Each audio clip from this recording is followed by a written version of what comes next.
Back to Miller. Oh my goodness. Herbert. Sidearm sling, and it's a touchdown. Tyrese Maxey. Oh, good spin move by Filipowski for the news. Give him 9.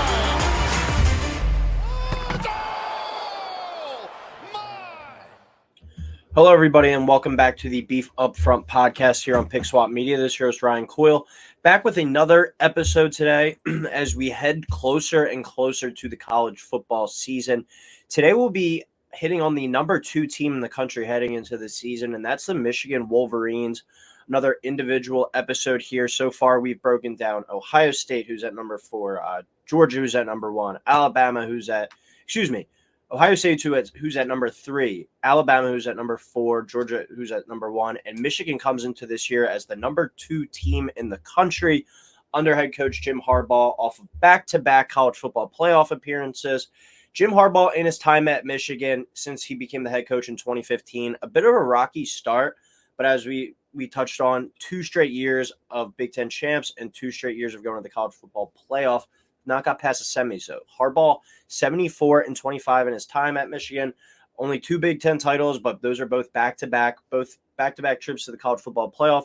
And they've beaten their biggest rival, Ohio State, each of the last 2 years after Ohio State won, I believe it was 10 straight years. So they are still looking to get over that hump and get into the college football playoff championship this year, with this being the last year of the 4 teams. So that would be kind of a milestone to at least get there and potentially win it. But they entered the year with the second best national title odds, the number 2 overall ranking in the country. So there's large expectations surrounding this Michigan team again, and there's good reason behind it. If you look at their 2022 season recap, 13-1 overall, as we touched on already, beat Ohio State for the second straight year. They actually pounded them after Ohio State got out to a hot start.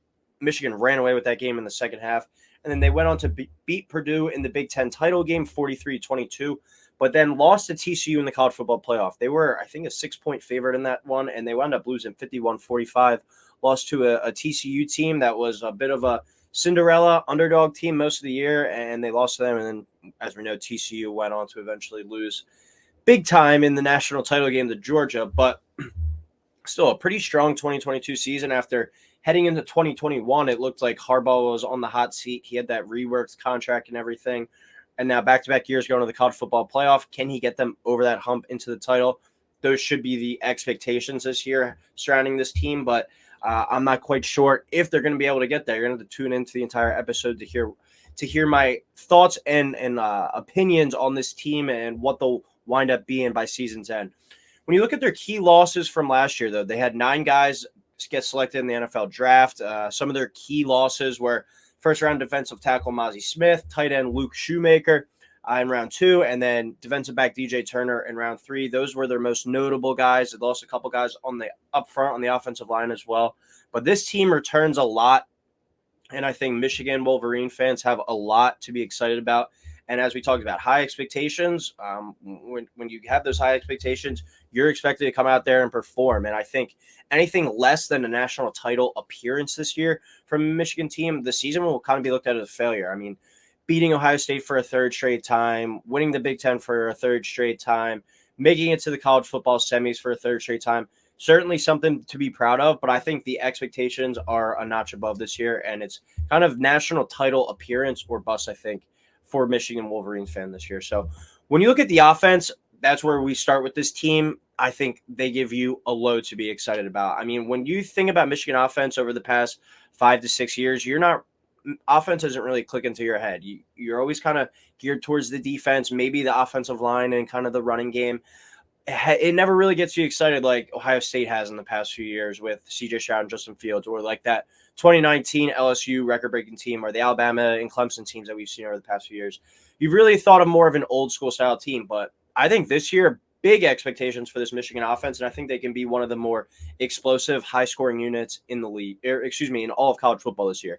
They're headlined by quarterback J.J. McCarthy. He's going into his 3rd year for the Wolverines, entering his 1st year, though, as the unquestioned starter. Has kind of battle off Cade McNamara the past 2 years, but this year it's his team. He heads into it getting all the first-team reps. Year 3 and has the chance to beat Ohio State for the third time as a quarterback. That hasn't been done in forever at Michigan. And I'm expecting a huge leap from him. I think getting all this experience these past 2 years, going to the college football playoff, having the chance to appear in those big games, and now you entered already your junior year with 2 years of great Big Ten experience and college football playoff experience under your belt. I think it's time for him to kind of explode onto the scene, and I'm expecting him to have a huge leap this year.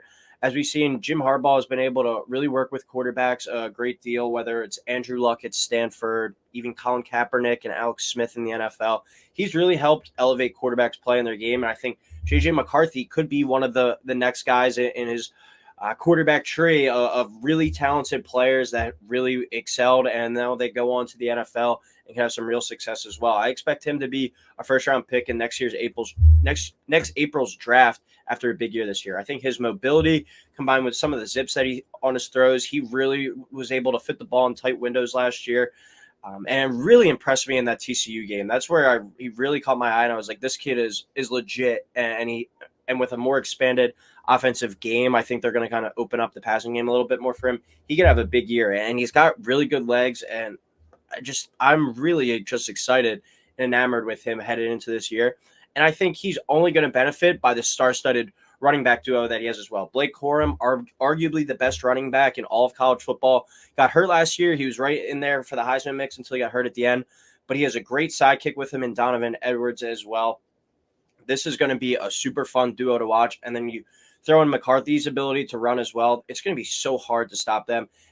Everyone's going to be keen on the run game. It's going to open up so much in the passing game. And you also have to factor in they have the best offensive line in the country behind them. There's like been talk on some draft podcasts and reading some articles that they could have like 7 or 8 offensive linemen get drafted this year with only 5 starters. So that's pretty insane to put into perspective. They have 3 returning starters from last year's best offensive line in the country. So those guys have more experience and another year under their belt. They did lose 2 starters up front, but as we talked about, the depth on this team is insane. And if 1 or 2 guys go down, there's another 1 or 2 guys ready to step up and go in. So you have such a good offensive line, probably the best running back duo in the country in Blake Corum and Donovan Edwards. J.J. McCarthy is able to run, and he's a very mobile guy as well in case things break down. And I think he's going to be a much improved passer this year. And then he's got a pretty nice receiver duo as well with him.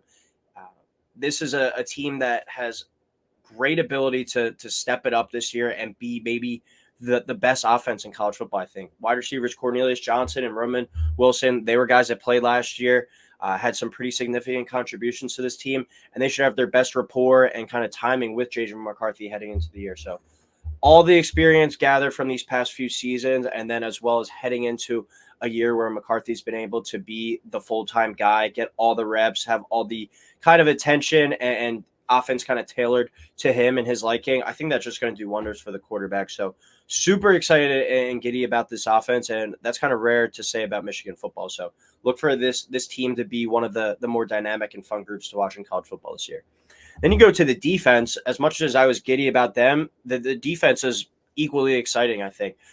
The potential on this side of the ball, I think, is through the roof. I think they could be the best defense in the Big Ten this year. They give me a lot of optimism, and it starts up front with defensive tackle Chris Jenkins. He's receiving a lot of buzz, game record-like skills, and it wouldn't surprise me to see him have a Jalen Carter type impact on college football this year and just be that best defensive tackle up front and be the next first-round pick out of Michigan on the defensive side of the ball. I'm expecting a big year out of him.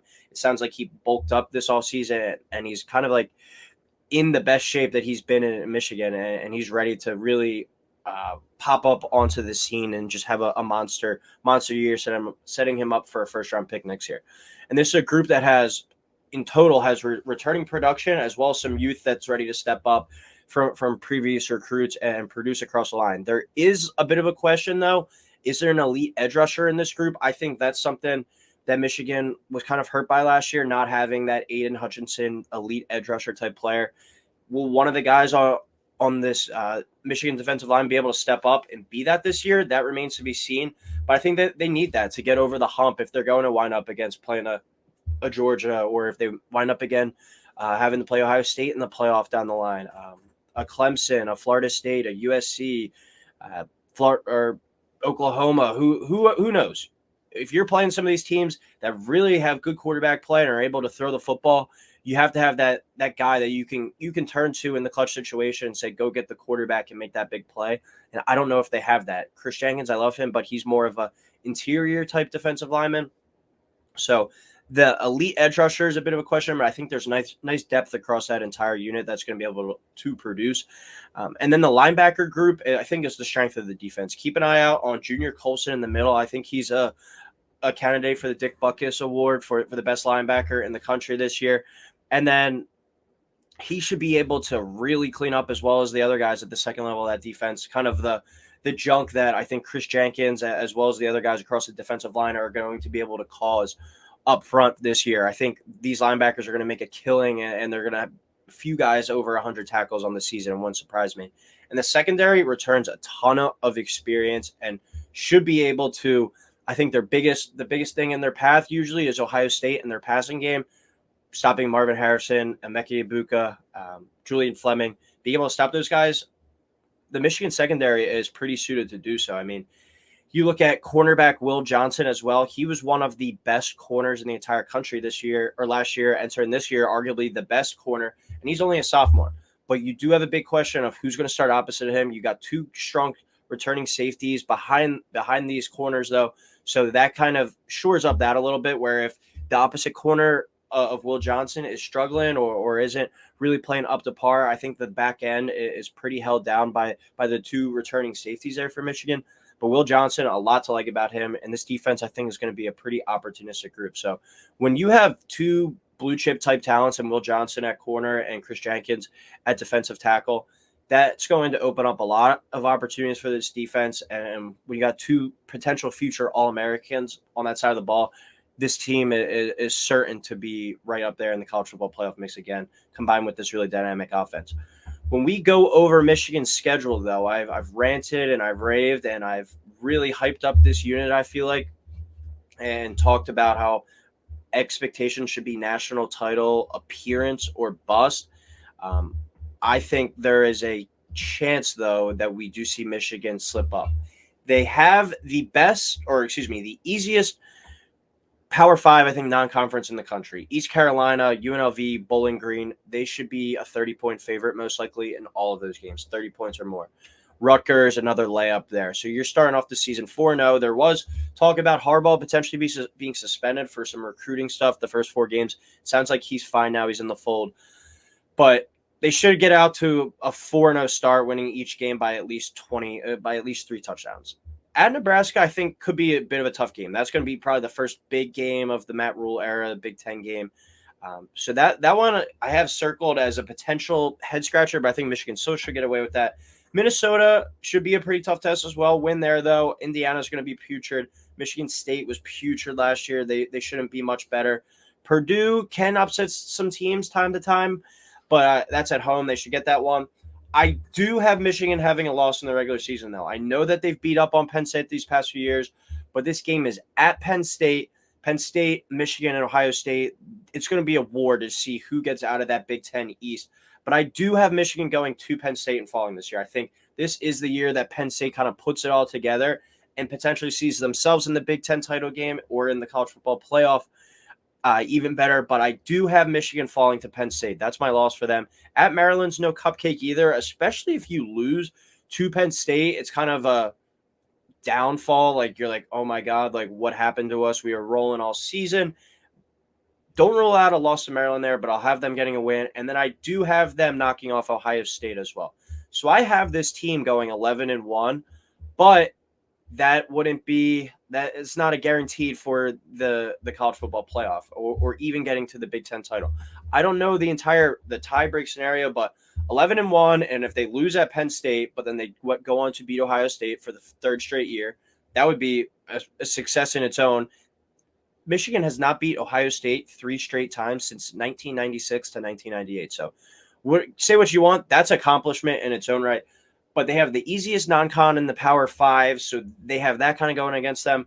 But if they lose at Penn State, they are going to have to beat Ohio State to have a shot at the playoff. But things could get really messy. If Michigan beats Ohio State, obviously that would mean Ohio State loses to Michigan. And then if Penn State obviously beats Michigan in that scenario, and then Penn State loses to Ohio State, and they all win the rest of their Big Ten games. I'm not sure what the scenario is if they all have one loss heading into Big Ten title weekend. So things could get messy. I'm not sure what all the tiebreakers are. That's for a problem down the line, but it's going to be an absolute war, I think, this year between Michigan, Ohio State, and Penn State, and finding out who emerges out of those three in the Big Ten East just to get to the college football or to the Big Ten title game. And then one of them maybe could sneak in if they only have one loss the entire season into that like 4 spot, as we saw Ohio State do last year without even playing in their conference title game. So big expectations this year for Michigan, a chance to beat Ohio State for the third straight time, for the first time since 1996, 1997, 1998, go to 3 straight college football playoffs. Can they get over that hump, though, and get into the championship game and win that first national title since I believe it was 1998? So major questions to be answered out there in Ann Arbor this year, but an exciting year up ahead. And I'm really excited to see what this offense is able to bring to the table, and the defense should be just as good. So that'll do it for our Michigan preview episode. As always, thank you, everyone, for tuning in. Please like, subscribe, and we will be breaking down games before you know it.